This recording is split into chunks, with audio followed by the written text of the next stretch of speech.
and so forth, but also how we can make it more useful for any sectors. So during this momentous moment for all parties, we sincerely hope that we can develop concrete cooperation programs. On top of that, we hope this event will be a great opportunity for all of us to discuss more and to implement, to develop the strategy, to implement the concrete cooperation in the near future.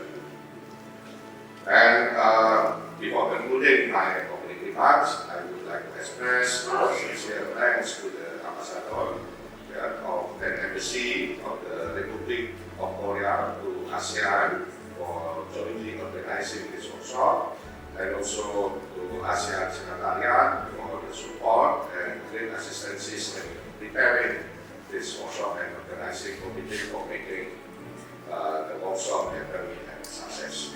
Once again, I would like to congratulate all of us, and I would like to wish everyone to have a successful and fruitful event and enjoy your stay in Jakarta. Thank you very much.